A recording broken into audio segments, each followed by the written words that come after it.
Bonjour, aujourd'hui on va présenter nos deux personnages. Moi c'est Simone Weil, moi c'est Eric Manuel Schmitt. Bon, ben, je te pose la première question. Fais-moi une brève description de ton personnage. Oui, dans le fond, il est né le 28 mars 1960 à Sainte-Foy-Lès à Lyon, en France. Il a 58 ans aujourd'hui. C'est un philosophe, dramaturge, un nouvelliste, un romancier, un réalisateur franco-belge qui a été traduit en 45 langues et joué dans plus de 50 pays au théâtre dans le fond. Il s'est fait connaître grâce au théâtre parce que depuis qu'il est petit, quand il a vu la pièce Cyrano de Bergerac, il a vraiment aimé ça, puis il s'est inspiré souvent de Molière pour faire ses pièces de théâtre. Oui. Question 2, explique la raison de ton choix. Je l'ai choisi parce que c'est un romancier connu. J'avais déjà entendu parler de ses livres avant, mais je les ai jamais lus. Euh, Puis je trouvais ça intéressant de voir qu'elle a été traduite en 45 langues, puis jouée dans 50 pays. C'est pas petit, 50 pays. Puis, ouais, 50 pays. Puis c'est un philosophe, puis j'ai toujours été captivée par les philosophes, puis c'est ça, ça m'intéresse. Puis aussi j'aime les pièces de théâtre. Ok, ouais. Ok. Question 3, écrivez, ben pas écrivez, mais une courte description de l'histoire personnelle de votre personnage. Oui. Dans le fond, il a enseigné dans beaucoup d'écoles. Au début, il a enseigné à un lycée militaire de Saint-Cyr pendant qu'il a fait son service militaire.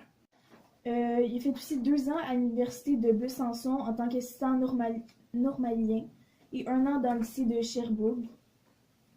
Il a été élu maître conférence des universités à Chambéry.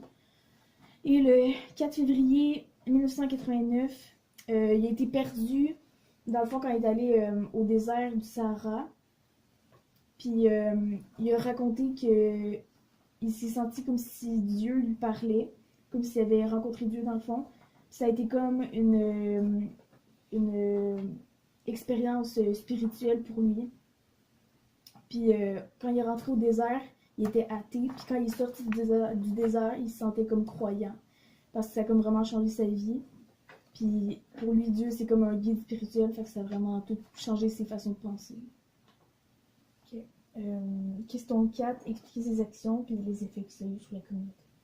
Dans le fond, depuis qu'il a eu son expérience mystique avec Dieu, les gens le considéraient comme un devin, mais ils se demandaient beaucoup de questions pour savoir si c'était un devin, s'il pouvait connaître des choses que les autres ne connaissaient pas. Puis la communauté avait des nouvelles manières de penser, vu que lui, c'est un philosophe, puis il y avait des façons de penser sur l'amour, sur plusieurs choses qui étaient comme différentes des autres. Donc les gens ils ont commencé à essayer de penser comme lui parce que c'est un beau parleur aussi, fait qu'on a envie de penser comme lui. Puis les gens croyaient plus à Dieu parce que lui disait l'avoir rencontré, puis que ça l'a rendu croyant alors qu'il n'était pas croyant avant.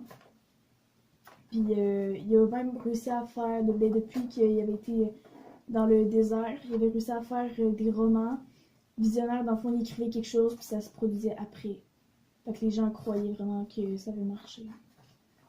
Nommer 5 valeurs qui motivent ou qui ont motivé vos personnages à agir. Dans le fond, moi je crois que c'est vraiment une personne humaine, comme il connaît plein de choses, qu'il est capable de voir à travers les choses plus loin que. Il est capable de penser plus loin que la chose.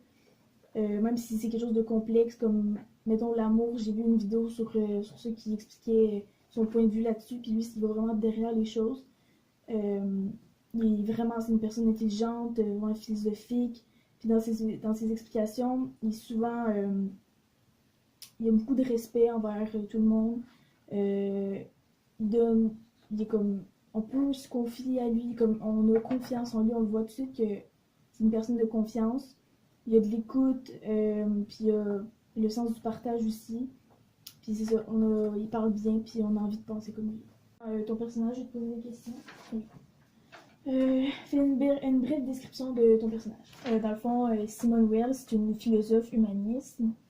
C'est une écrivaine aussi comme Eric, il est écrivain aussi. Aussi, c'est une militante. Elle est née à Paris le 3 février en 1909, donc ça fait longtemps. Décédée en 1943 à 34 ans, donc elle était très jeune. Elle était dans une famille très cultivée, ses parents étaient fortunés. La famille parlait beaucoup allemand et anglais. Euh, Puis elle avait une relation très forte avec ses parents et son frère. Son frère qui s'appelle André. puis elle était juive. Parfait. Expliquez-nous les raisons de votre choix. Quand je l'ai choisi, j'ai checké des choses sur Wikipédia, puis j'ai trouvé que Simone avait l'air très intéressante parce qu'elle a fait beaucoup de choses pour les soldats puis pour les gens qui étaient dans le besoin. Puis j'ai trouvé ça vraiment le fun de sa part qu'elle soit aussi impliquée. Puis sa vie semble bien remplie, même si elle a été courte. Le 34 ans, ça a été quand même. Elle a fait beaucoup de choses pour les gens. Sa famille aussi est intéressante. Son père il a un bon métier qui était chirurgien militaire. Donc il était aussi avec les militaires, puis tout ça, la guerre et tout pour aider. Donc c'est ça. Maintenant, raconte-moi l'histoire personnelle de ton personnage. Ça parlait beaucoup de son père qui était chirurgien militaire, comme je l'ai dit tantôt. Elle n'a reçu aucune éducation par les écoles, euh, aucune éducation religieuse. Elle a été élevée par son frère André et ses parents, en fond.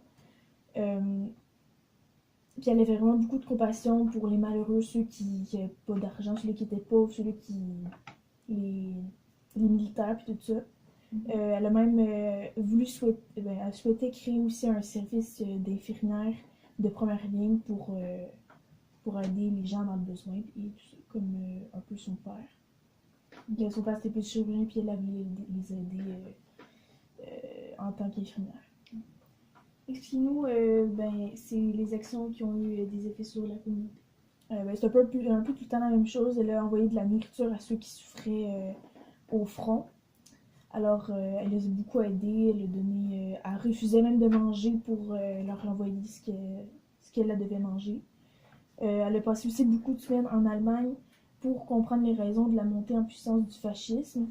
Puis à son retour, elle a créé beaucoup des articles pour expliquer qu'est-ce qui risquait d'arriver, dans le fond.